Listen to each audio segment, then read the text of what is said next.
71 hours after the ultimatum, space near Jupiter began to glow with strange lights. Captain Ryan Brooks commanded the UES Vigilant on patrol near the giant planet. He watched his sensor screens as ship after ship appeared from hyperspace. "Jesus," whispered Ensign Danny Martinez at the sensor station. "Sir, I count 512 ships. They range from small frigates to massive warships. Some of those ships are huge." Captain Brooks had fought in humanity's wars against space pirates. He stayed calm as he watched the enemy fleet arrive. "How big is the largest ship?" 3 kilometers long, sir. The mass readings suggest heavy armor and big weapons. That is impressive." Brooks turned to his communications officer, Lieutenant Kelly Murphy. "Any orders from command?" "Standard orders, sir. Watch and report. Do not attack unless they attack us first." The Zephyrian fleet arranged itself in a pattern meant to frighten their enemies. It was a massive wall of ships stretching across space. Their hulls reflected the light from the distant sun. In the center, Admiral HFY's flagship positioned itself like a predator ready to strike. On the alien flagship, Admiral HFY studied his tactical displays. He was confused by what he saw. His sensor officer, Veltar, looked up from his console with puzzled eyes. "Admiral, the human response is unusual." "Explain what you mean." "They have pulled their patrol ships back to a safe distance. They appear to be simply watching us. They are not mobilizing defense fleets. They are not evacuating their home world. They are not trying to communicate with us." HFY's scaled forehead wrinkled. In his 12 conquest campaigns, he had never seen such a response. Usually, primitive species either ran away in terror or attacked desperately. This calm observation was something new. "Perhaps they are frozen with fear," suggested his tactical officer. "Or perhaps they are more foolish than we thought," HFY said. "Very well. Open a channel to the human home world."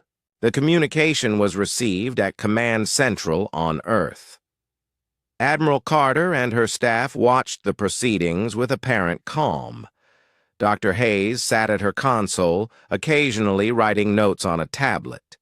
She was monitoring readings that would have been meaningless to most people. "Humans of Earth," Admiral HFY's translated voice echoed through the command center. "You have failed to respond to our generous offer. Our Grand Fleet now holds position at the edge of your system. Surrender immediately or face the consequences." Admiral Carter looked around the room at her staff. General Stone appeared tense. His jaw was set in a hard line. Dr. Hayes continued taking notes as if she were in a routine meeting. Several other officers showed signs of nervousness, but overall the mood remained remarkably calm. "Admiral," said Colonel Frank Torres, "your response?" Carter stood and walked to the communication panel. "Open channel." She waited for confirmation, then spoke in a clear, steady voice. "Admiral HFY, this is Admiral Lisa Carter of Earth Defense Command. We acknowledge your fleet's presence in our system. Earth's position remains the same. We decline your offer and request that you leave our space peacefully." The response came quickly. Even through the mechanical translation, HFY's anger was clear. "Your arrogance will be your destruction, human. You face the combined might of the Zephyrian Empire. 512 vessels of war stand ready to reduce your world to ashes. Surely you cannot believe your primitive defenses can stand against us." "Admiral HFY," Carter replied, and her voice carried a hint of amusement. "Humanity has learned much during our expansion into space. We prefer peaceful solutions, but we are prepared for alternatives." "Then you choose war," HFY snarled. "Your world will burn for your insolence." The communication ended abruptly. In the silence that followed, General Stone turned to Admiral Carter. "Lisa, are you sure about this?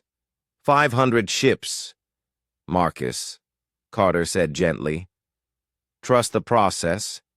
Dr. Hayes, are your systems ready?" Dr. Hayes looked up from her tablet and smiled. "Oh, yes, Admiral. Everything is proceeding exactly as planned. Our friends out there are about to receive a very educational experience." Across the solar system, Captain Morrison aboard the UES Defender watched the alien fleet through his ship's sensors. His crew maintained their posts with professional efficiency, but he could sense their confidence underneath. "Sir," reported Lieutenant Collins, "the alien fleet is beginning to move. They are advancing toward Earth at standard approach velocity." Morrison nodded. "All ships maintain observation positions. And Amy, start recording everything. Something tells me this is going to be worth documenting." As the alien fleet moved deeper into the solar system, Admiral Kethvar grew more puzzled by human behavior. The humans were not acting like any species he had conquered before. They showed no fear, no desperation, no attempt to negotiate. "Veltar, what are the humans doing now?" His sensor officer manipulated the tactical display. "Admiral, their ship movements continue to appear random. They are not concentrating forces. They are not establishing defensive lines. Each ship seems to be operating independently." "Are they evacuating important people from their world?" "No, sir. We detect no evacuation signatures. We see no mass movement of civilian ships. Their home world appears to be operating normally." Kethvar's hands clenched into fists. "They mock us with their indifference. Very well. We will show them the price of underestimating the Empire." On Earth, the mood in Command Central remained surprisingly relaxed. Technicians worked at their stations, making final preparations for something. Admiral Carter received regular updates from Dr. Hayes while monitoring the approaching enemy fleet. "Admiral," reported Colonel Torres, "the Zephyrian fleet will reach optimal firing range in 6 hours at their current speed." "Thank you, Frank." Carter turned to Dr. Hayes. "Doctor, status report?" "Phase 1 is complete, Admiral. We have full coverage of the outer system. Phase 2 nodes are coming online now." Dr. Hayes paused to review data on her console. "The enemy fleet is maintaining predictable formation and trajectory. Perfect for our needs." General Stone approached the two women. His expression still showed concern. "Lisa, I trust your judgment, but I have to ask, are you certain we are not underestimating their firepower?" Carter looked at the tactical display showing the massive alien fleet. "Marcus, do you remember what happened during the hegemony conflict when we first encountered their gravity mines?" Stone's expression changed to understanding. "We lost 3 ships before we figured out what we were dealing with." "Exactly. The problem was not that we could not handle their weapons. The problem was that we did not understand what they were. The Zephyrians are making the same mistake." Dr. Hayes looked up from her console. "General, may I ask you something? When you were fighting ground wars, what was the most effective defensive strategy?" "It depends on the terrain and enemy," Stone replied. "But generally, you want to control the battlefield and force the enemy to fight on your terms." "Exactly." Dr. Hayes smiled. "Space warfare is not different from ground warfare in that regard. It is just that most species do not think about space as terrain." Captain Morrison, still maintaining his observation post, watched as the alien fleet continued its advance. His sensor operator, Lieutenant Mike Chen, looked up from his displays with interest.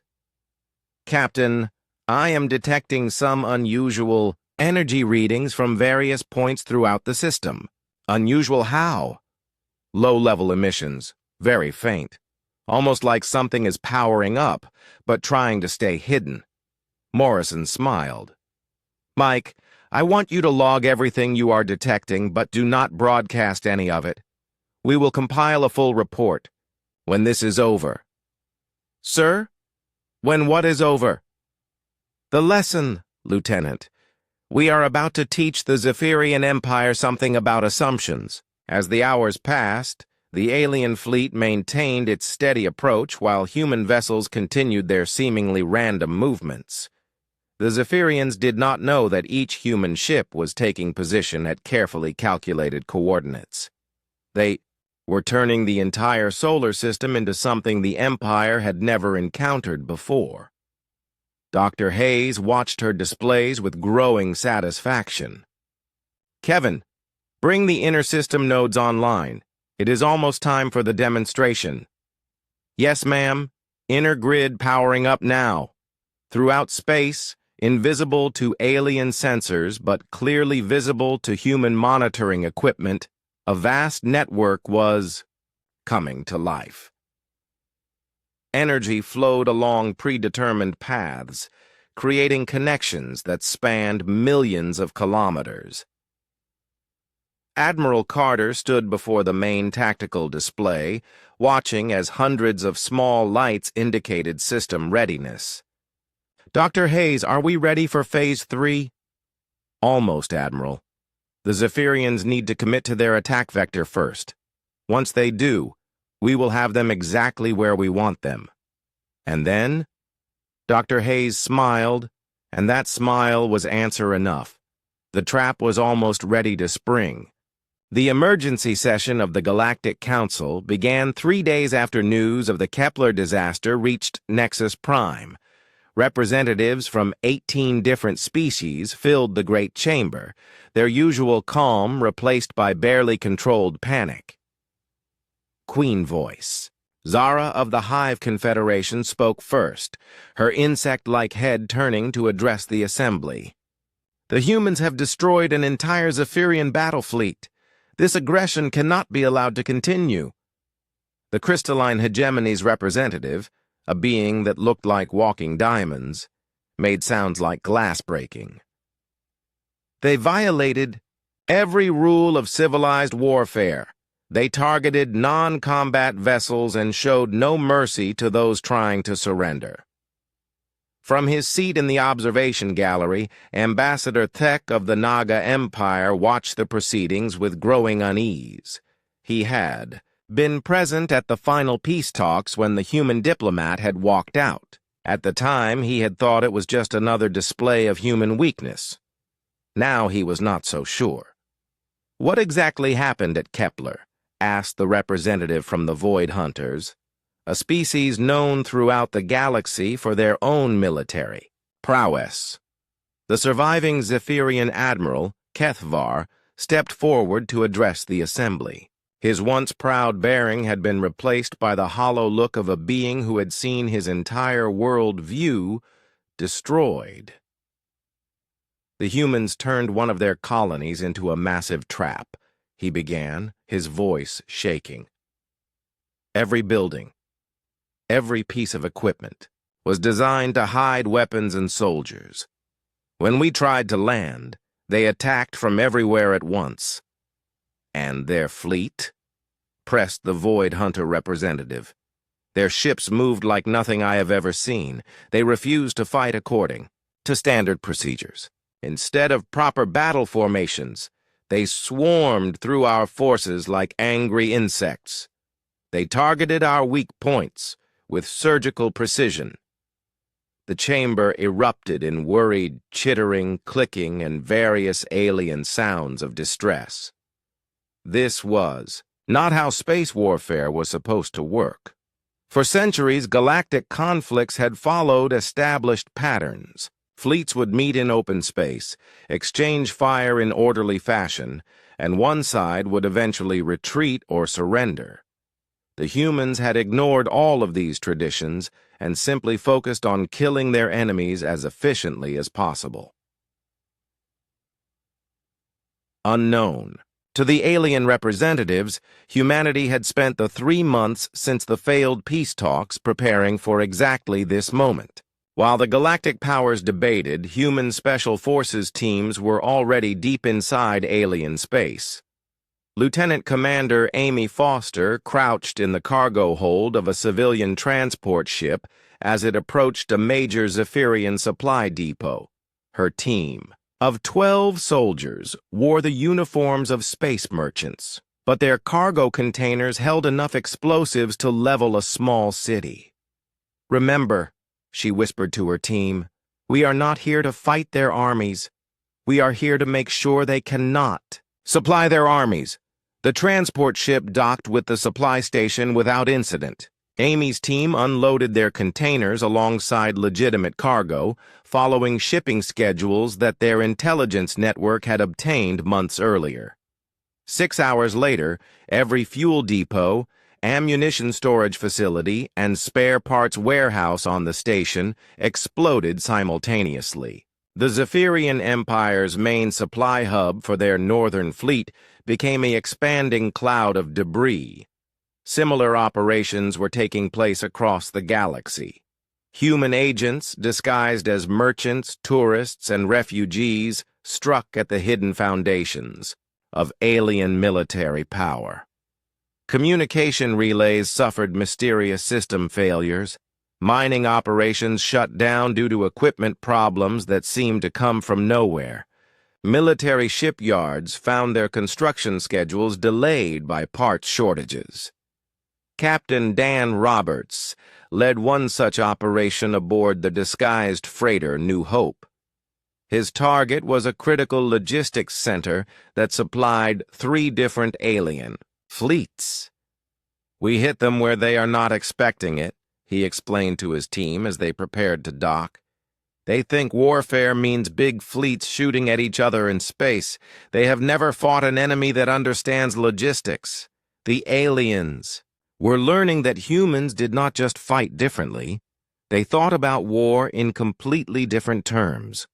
While alien generals focused on grand battles and heroic victories, human strategists had identified the supply chains, communication networks, and industrial facilities that made those battles possible. Back on Earth, Admiral Rachel Price stood before the Joint Chiefs of Staff in the Underground Command Center. Around her, the greatest military minds humanity had ever produced worked to coordinate the largest military operation in human history. "Status report," she said to General Mike Torres, her logistics coordinator. "Every civilian vessel in human space has been converted to military use," Torres reported. "Cargo haulers are now missile platforms. Passenger liners have been fitted with weapons and armor. Even luxury yachts are carrying military equipment to our forward positions." Admiral Price nodded. This was total war in the truest sense. Every human resource dedicated to military victory. But humanity's greatest advantage was not their ships or weapons.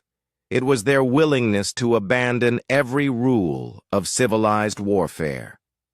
"What about Operation Prometheus?" Price asked. Colonel Beth Anderson stepped forward with a data pad. "Phase 1 is complete. Our agents have successfully disrupted supply lines across 17 different alien territories. Their fleets are now operating with limited ammunition, fuel, and spare parts." "And Phase 2? "Already underway. Our stealth ships are in position around every major alien world. When their fleets move to attack us, they will find their home systems under attack." This was the key to human strategy. The aliens expected humanity to defend their colonies and fight a desperate last stand around Earth. Instead, the humans planned to take the war directly to alien homeworlds, while their fleets were busy attacking empty space. Captain Lisa Reynolds commanded one of 50 stealth ships now hidden in the outer regions of alien star systems. Her vessel, the Shadow Walker, carried enough firepower to cripple a planet's orbital infrastructure. "Ma'am," her sensor officer reported, "the Hive Confederation fleet just departed for human space. Their home world is now defended by only a token force." Lisa smiled grimly. "Then it is time to show them what happens when you leave your own house unguarded while attacking your neighbor." As the various alien fleets gathered for their grand assault on humanity, they had no idea that human forces were already positioning themselves to strike at the heart of alien civilization. Orbital factories, communication satellites, defense, platforms, all of the infrastructure that kept alien society functioning was now within range of human weapons. The aliens had made a crucial mistake. They assumed that because humans were new to galactic politics, they would fight like other young species, defensively, desperately, following the established rules of warfare. Instead, humanity had studied their enemies for 3 years and identified exactly how to hurt them the most. While alien admirals planned glorious battles, human commanders prepared to destroy everything that made those battles possible. Back in the Galactic Council chambers, the debate continued. Representative after representative stood to condemn human aggression and demand immediate action. None of them understood that the war had already begun, and they were losing it. "We must strike immediately," declared the Void Hunter representative. "Every day we delay gives the humans more time to prepare their defenses." "Agreed," said Queen Voice Zara. "My fleets are ready to depart within the hour." Ambassador Thek raised one clawed hand. "Perhaps we should reconsider. The humans destroyed an entire battle fleet. Maybe we should try to negotiate." His words were drowned out by angry sounds from every other representative. The idea of negotiating with humans now seemed absurd after what had happened at Kepler. "The humans have chosen war," the crystalline representative declared. "Now they will face the combined might of galactic civilization." As the Council voted to authorize military action against humanity, none of them noticed the small maintenance droid working quietly in the corner of the chamber. Hidden inside its simple exterior were recording devices that transmitted everything they said directly to human intelligence. Humanity had been listening to alien military planning for months. They knew exactly when the attack would come, which routes the alien fleets would take, and what tactics they planned to use. The aliens thought they were planning a surprise attack. In reality, they were walking into the largest trap in galactic history. Admiral Price received the intelligence report and smiled coldly. "Ladies and gentlemen," she announced to the command staff, "the enemy is moving. All fleets are to proceed to final positions. Operation Prometheus enters its final phase in 72 hours. The age of alien dominance in the galaxy was about to end. Humanity was ready to show the universe what total war actually looked like. As the Zephyrian fleet moved toward Earth, a different kind of activity was happening throughout the solar system. Dr. Patricia Hayes stood in the control center of Facility 7, a complex built into the asteroid belt that appeared on no public records. "Initialization sequence is complete," reported Dr. Kevin Park, her chief systems engineer. "All grid points are reporting ready status." Dr. Hayes nodded. Her fingers moved across holographic displays that showed the entire solar system. Tiny dots of light marked positions throughout space. Some were near asteroids, others in seemingly empty areas. All were connected by communication lines that pulsed with data. "Excellent. Kevin, bring the primary nodes online first. We need the outer perimeter active before they get too close." Meanwhile, Captain Ryan Brooks aboard the UES Vigilant received a coded transmission that made him smile for the first time in hours. Navigation, plot a course for grid reference Tango 77. Standard approach. Sir, asked Navigator Tony. Silva, that is an empty section of space. Trust me, Tony. It will not be empty for long. The Vigilant changed course with careful precision. The movement was so gradual that Zephyrian sensors registered it as routine patrol behavior. Similar small adjustments were being made by human vessels throughout the system. Each ship was moving to what appeared to be random positions. Aboard the Sovereign Fang, Admiral Kethvar grew increasingly puzzled by human behavior. Veltar, explain to me what these humans think they are doing. His sensor officer manipulated the tactical display, highlighting the positions of human vessels. Admiral, their fleet movements appear random. They are not concentrating forces. They are not establishing defensive perimeters. Each vessel seems to be operating independently. Perhaps they are evacuating their important personnel, suggested the tactical officer. No, sir, Veltar replied. We detect no evacuation signatures, no mass movement of civilian vessels. If anything, their homeworld appears to be operating normally. Kethvar's scaled hands clenched into fists. They mock us with their indifference. Very well. We will show them the price of underestimating the Empire. On Earth, Admiral Carter received regular updates from Dr. Hayes while monitoring the approaching enemy fleet. The command center buzzed with quiet activity as technicians made final preparations. Admiral, reported Colonel Torres, the Zephyrian fleet will reach optimal firing range in 6 hours at current velocity. Thank you, Frank. Carter turned to Dr. Hayes. Doctor, status report? Phase 1 is complete, Admiral. We have full coverage of the outer system. Phase 2 nodes are coming online now. Dr. Hayes paused to review a data stream on her console. The enemy fleet is maintaining predictable formation and trajectory. Perfect for our needs. General Stone approached the two women. His expression still showed concern. Lisa, I trust your judgment, but I have to ask. Are you certain we are not underestimating their firepower? Carter looked at the tactical display showing the massive alien fleet. Marcus, do you remember what happened during the hegemony conflict when we first encountered their gravity mines? Stone's expression shifted to understanding. We lost 3 ships before we figured out what we were dealing with. Exactly. The problem was not that we could not handle their weapons. The problem was that we did not understand what they were. The Zephyrians are making the same mistake. Dr. Hayes looked up from her console. General, may I ask you something? When you were fighting ground wars, what was the most effective defensive strategy? It depends on the terrain and enemy, Stone replied.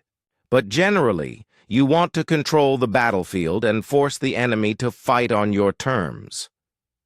Precisely. Dr. Hayes smiled. Space warfare is not different from ground warfare in that regard. It is just that most species do not think about space as terrain.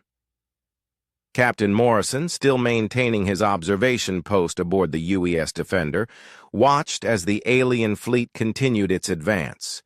His sensor operator, Lieutenant Mike Chen, looked up from his displays with interest. Captain, I'm detecting some unusual energy readings from various points throughout the system. Unusual how? Low-level emissions, very faint. Almost like something is powering up, but trying to stay hidden. Morrison smiled. Mike, I want you to log everything you are detecting, but do not broadcast any of it. We will compile a full report when this is over. Sir, when what is over? The lesson, Lieutenant.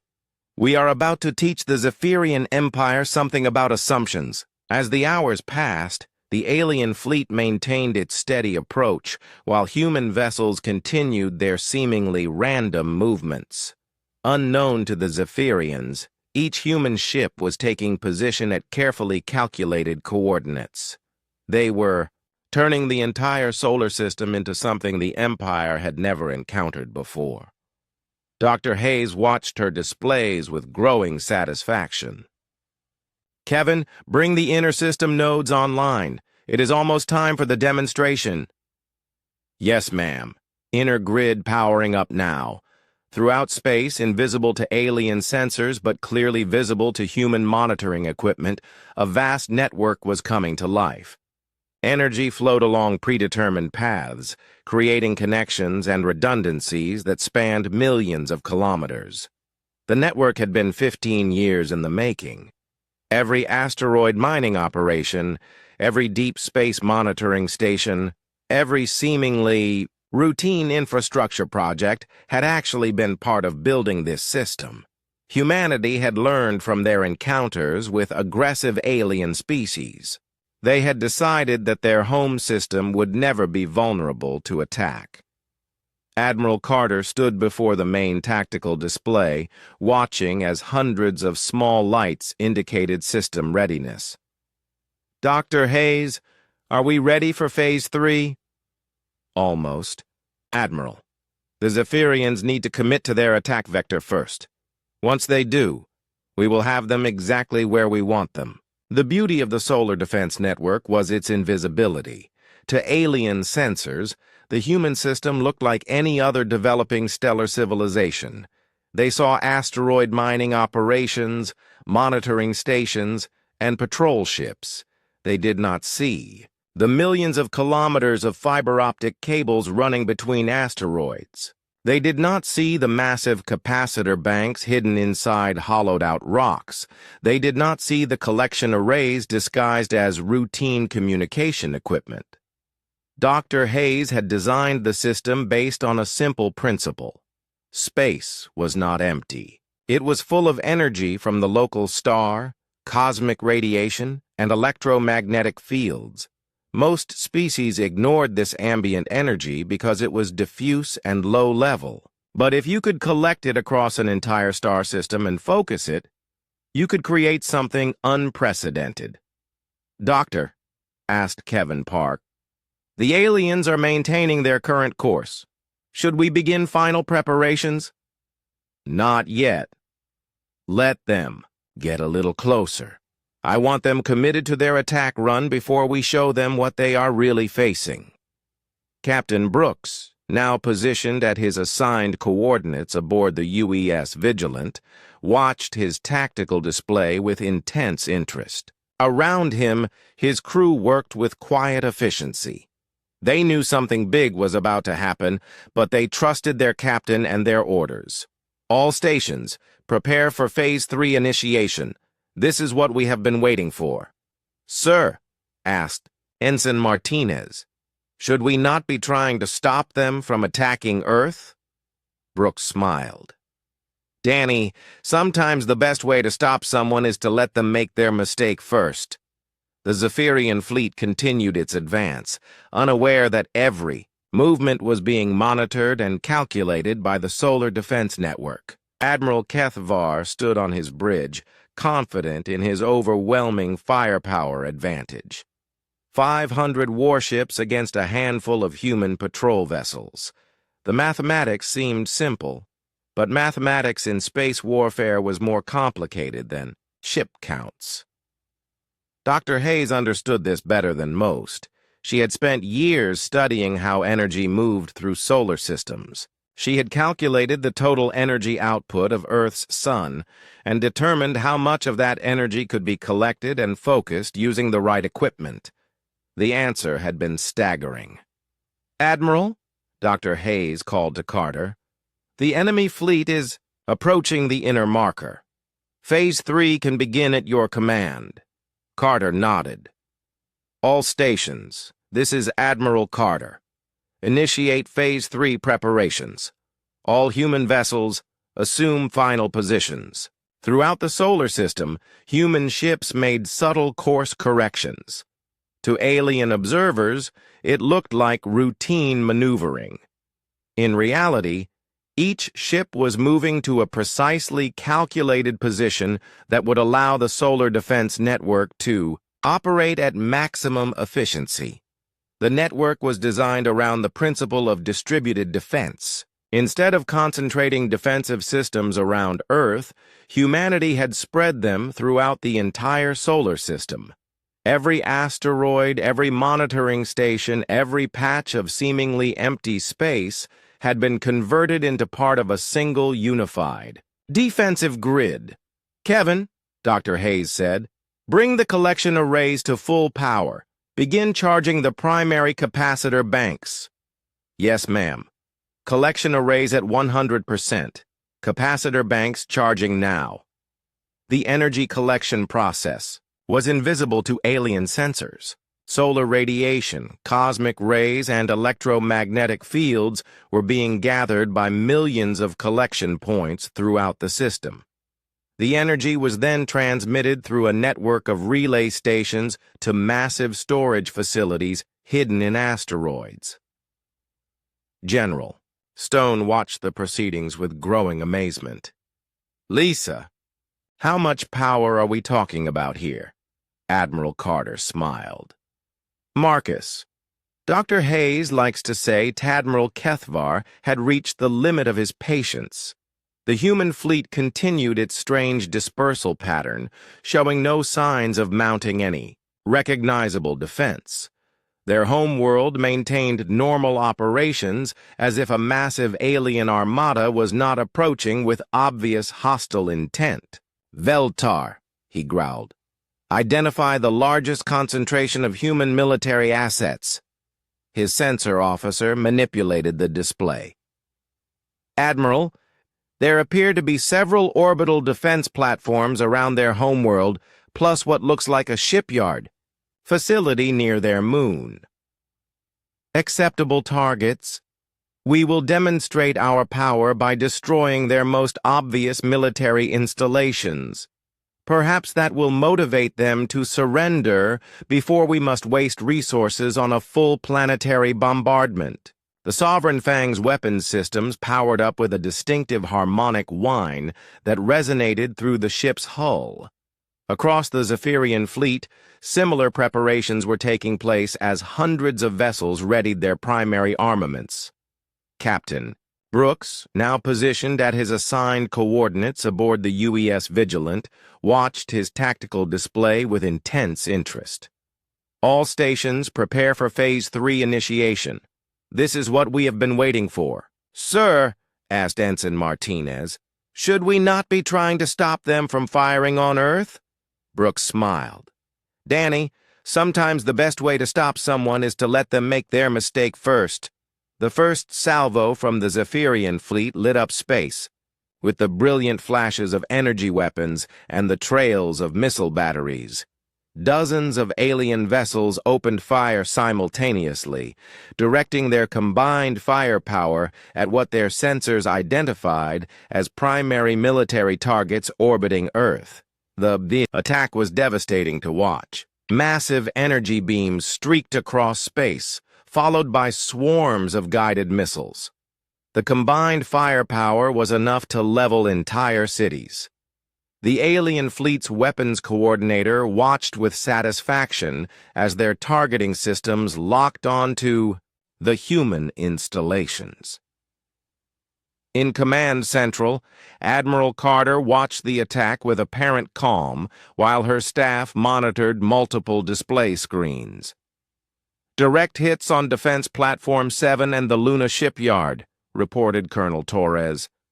"Casualties?" asked General Stone. "None, sir," replied Dr. Hayes without looking up from her console. "Both targets were evacuated 12 hours ago. We are reading successful detonation of the prepared charges." General Stone blinked in surprise. "Prepared charges?" "Marcus," Carter explained. "Those installations were scheduled for decommissioning anyway. We simply moved up the timeline and added some pyrotechnics for visual effect. On the displays, The destroyed human installations burned impressively, sending debris clouds in all directions. To alien sensors, the attack appeared devastatingly successful. Explosions bloomed in space as the fake military installations were torn apart by alien weapons and the hidden charges placed by human engineers. Aboard the Sovereign Fang, Admiral Kethvar allowed himself a moment of satisfaction as his weapons officer reported successful target destruction. Excellent. Perhaps now the humans will see reason. But instead of surrender, the human response was something Kethvar had never encountered. Captain Morrison's voice came through the communication array, his tone conversational and almost amused. Admiral Kethvar, this is Captain Jake Morrison of the UES Defender. We observed your demonstration. Quite impressive fireworks. However, Earth's position remains unchanged. Kethvar's jaw dropped open. Even his most veteran officers stared at their communications equipment in disbelief. The humans had just watched their military installations get destroyed, and they were complimenting the attack. Did they just praise our weapons? Asked Veltar in confusion. The Admiral's shock quickly transformed into rage. Insolent primitives! Very well. If they wish to see the true power of the Empire, they shall have it. All vessels target their home world. Prepare for full planetary bombardment. This order sent a chill through the Zephyrian fleet. Planetary bombardment was the Empire's ultimate weapon. It meant the complete destruction of all life on the target world. It was reserved for species that absolutely refused to submit to Imperial rule. This time, the entire Zephyrian fleet prepared to fire. Energy readings spiked across 500 vessels as every weapon system charged to maximum power. The very fabric of space seemed to vibrate with contained destruction. The amount of firepower being prepared was unprecedented in the Empire's military history. Admiral, reported the fleet tactical coordinator, all vessels report ready for synchronized bombardment. The human homeworld will not survive this attack. Kethvar raised his hand to give the final order, savoring this moment of absolute power. In his experience, this was when primitive species finally understood their situation and begged for mercy. He waited for the human surrender that would surely come. But no surrender came. The human ships maintained their positions, watching calmly as the alien fleet prepared to destroy their home world. Fire, Kethvar commanded. The combined firepower of the Zephyrian Grand Fleet erupted toward Earth in the largest single display of destructive force in the Empire's military history. Hundreds of energy beams and thousands of missiles streaked across space, carrying enough destructive potential to crack a planet's crust and boil away its atmosphere. The attack was beautiful and terrible to witness. Space itself seemed to burn as the massive wave of destruction raced toward the human home world.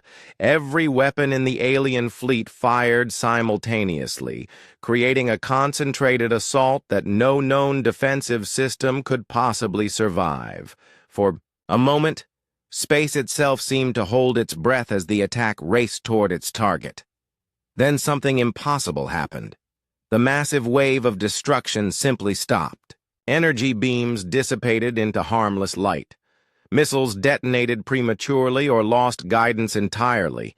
The overwhelming attack that should have ended human civilization faded away like smoke in a gentle breeze.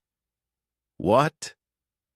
Kethvar stared at his tactical displays in complete incomprehension. What happened to our attack? Veltar's hands flew over his sensor controls, trying to make sense of readings that defied all logic. Admiral, I am detecting massive energy redistribution throughout the system. It is as if something absorbed our weapons fire and dissipated it harmlessly. That is impossible. No known defensive technology could handle that volume of fire. The alien officers looked at each other in confusion and fear. Their most powerful attack had simply vanished without causing any damage to the human world. Their sensors showed impossible energy readings throughout the solar system. Something was happening that went beyond their understanding of space warfare. Dr. Hayes's voice came through the communication array, sounding almost like a teacher explaining a lesson to students. Admiral HFY, this is Dr. Patricia Hayes of Earth's Solar Defense Initiative. I thought you might be interested in a brief explanation of what just occurred. The bridge of the Sovereign Fang fell silent, except for the hum of confused electronics trying to process impossible data. You see, Dr. Hayes continued, when humanity began expanding into space, we encountered several aggressive species who believed that bigger weapons were always the answer. We learned something different. We learned that space itself could be turned into a defensive system. Across the solar system, the truth of human preparations began to reveal itself. The seemingly random positions taken by human vessels were not random at all. They were nodes in a vast network that turned the entire star system into a single, unified defensive grid. What you just attacked, Dr. Hayes explained, was not just Earth. You attacked a defense network that spans 8 billion kilometers and is powered by our star itself. Every asteroid, every monitoring station, every apparently empty section of space has been converted into part of a system that can absorb, redirect, and dissipate any form of energy weapon. Captain Brooks, grinning widely aboard the UES Vigilant, watched his tactical display as the full scope of the solar defense network became visible. Streams of energy flowed between points throughout the system, creating a web of interconnected defensive nodes that made the entire star system impregnable. The network was a marvel of human engineering. Instead of trying to build bigger weapons or stronger shields, humanity had reimagined the very concept of defense. They had turned their entire star system into a single defensive mechanism that could absorb and redirect unlimited amounts of enemy fire. The best part, Dr. Hayes continued, is that your attack just charged our capacitors to full power. Thank you for that. Admiral HFY felt his blood run cold. Charged your capacitors? Oh, yes. You see, we do not just absorb energy attacks. We store them, and now we have enough stored energy to power our response systems for quite some time. The implications of her words sank in slowly. The Zephyrian fleet had not just failed to damage Earth.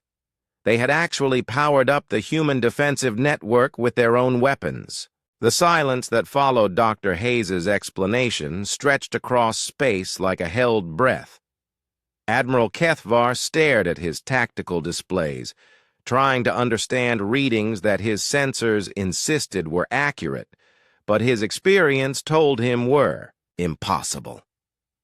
Admiral, whispered Veltar, I am detecting energy buildups at over 3,000 points throughout the human system. Power levels are unprecedented. Dr. Hayes's voice continued, maintaining its calm, educational tone. Now, Admiral, let me show you what happens when humanity gets serious about self-defense. Throughout the solar system, the solar defense network revealed its true nature.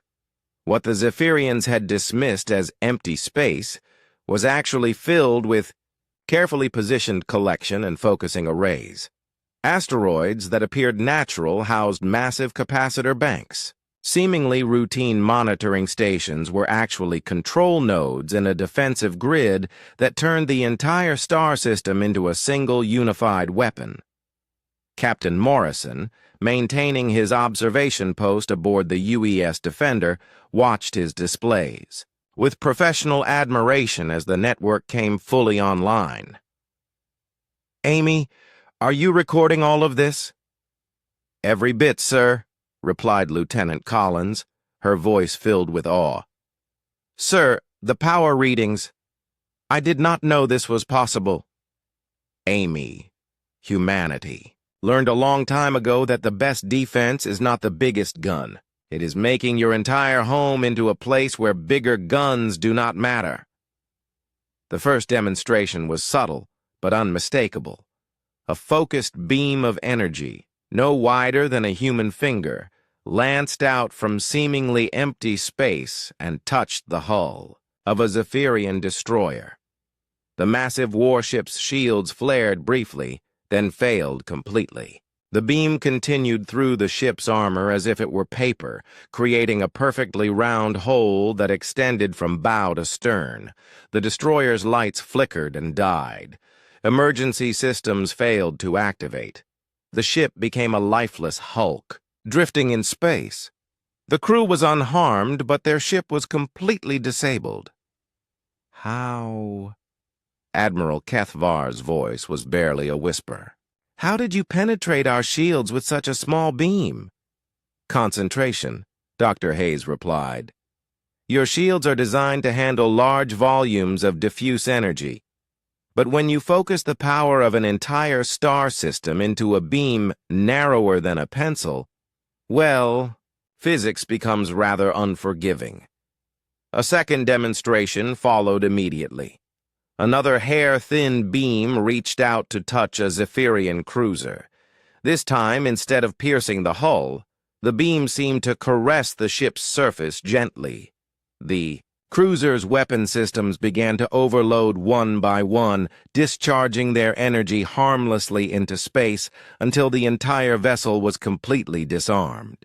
"We can be precise," Dr. Hayes explained. "Lethal force, disabling strikes, or simply making your weapons too hot to operate safely. The choice is yours, Admiral." Aboard the UES Vigilant, Captain Brooks watched the demonstrations with grim satisfaction. "Ensign Martinez, what is the status of the alien fleet?" "Sir, they are not moving. Every ship has gone to full defensive posture, but they are not advancing or retreating." "That is shock, Danny. They are trying to figure out how we just rewrote everything they thought they knew about space warfare." Admiral HFY's tactical officer looked up from his console with an expression of barely controlled panic. "Admiral, recommend immediate retreat. We cannot fight this defense system." But HFY was staring at his displays with the fascination of a predator who had suddenly discovered he was prey. "Veltar, analysis. How many of these defense nodes do they have?" "Sir, based on energy signatures, I estimate at least 10,000 active nodes throughout the system, with the potential for many more currently offline." 10,000? HFY's voice trailed off as the implications sank in. "They have turned their entire star system into a fortress." The truth was even more impressive than the aliens realized. Humanity had spent 15 years building the solar defense network. Every space construction project, every asteroid mining operation, every deep space monitoring station had been designed with dual purposes.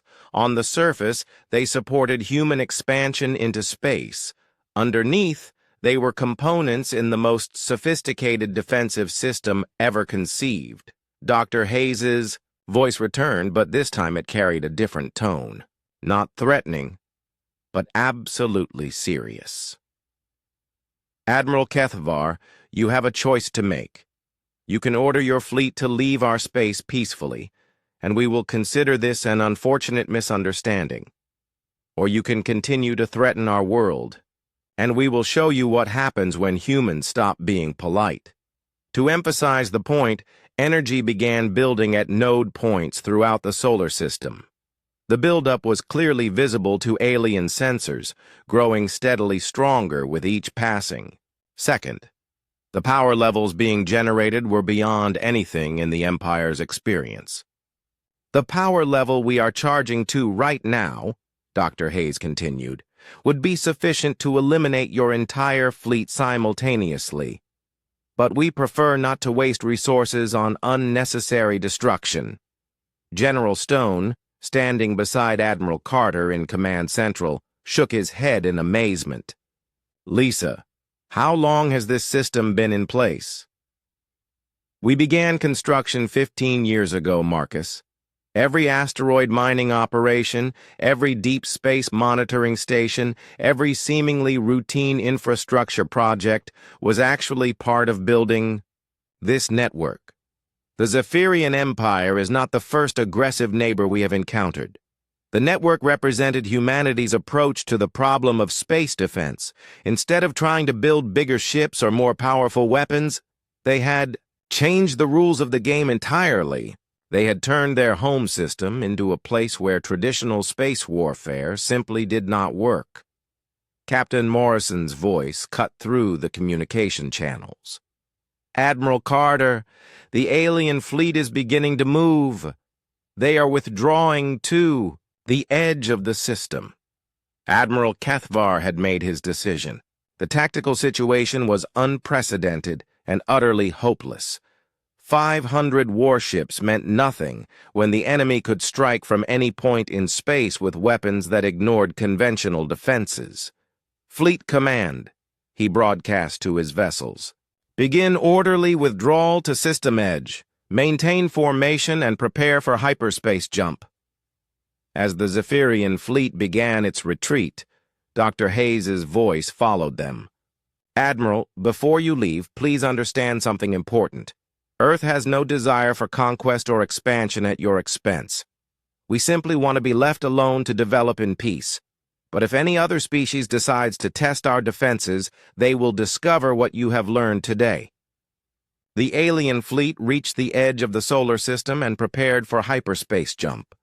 Admiral HFY, his pride wounded but his wisdom intact, sent one final communication.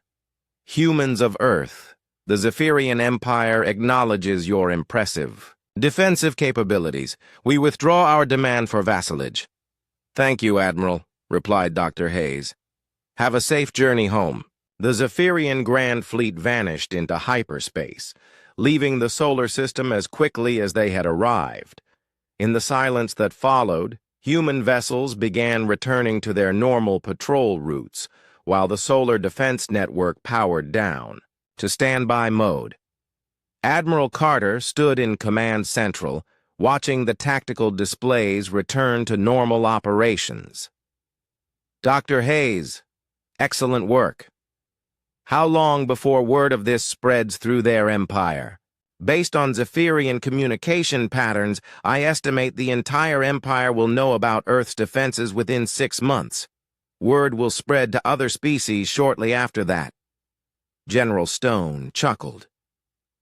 So much for being the quiet species in the neighborhood. Captain Morrison's voice came through the communication system. Command Central, this is Morrison. The system is secure. Shall we resume normal operations? Affirmative, Jake, Carter replied. Resume standard patrols. And Jake, good work today, all of you. As human ships dispersed throughout the solar system, and Earth's cities resumed their daily routines, the solar defense network settled back into its patient vigil. Hidden among asteroids and camouflaged within seemingly empty space, thousands of defensive nodes waited quietly for the next species that might mistake humanity's preference for peace as a sign of weakness. Dr. Hayes remained at her console, monitoring system status and already planning improvements to the network. Kevin, begin analysis of the alien weapon signatures. I want to make sure our defenses can handle anything similar. Yes, ma'am. Should we expect more visitors? Dr. Hayes smiled as she watched the last traces of the Zephyrian fleet disappear from the sensor displays. Oh, I think word will get around pretty quickly that humans are not the easy target some species might expect, but it is always better to be prepared. The lesson had been taught and learned. Humanity had demonstrated that they were not a species to be conquered or bullied. They had earned their place among the stars, not through aggression, but through the simple principle that home was worth defending with everything they had. In the depths of space, the Solar Defense Network hummed quietly to itself, powered by the endless energy of humanity's star and watched over by the species that had learned to turn an entire star system into their shield and sword. The message was clear to any who cared to listen. The Empire had deployed their fleet. Humans had simply smiled, watched, and demonstrated why some species were better left alone.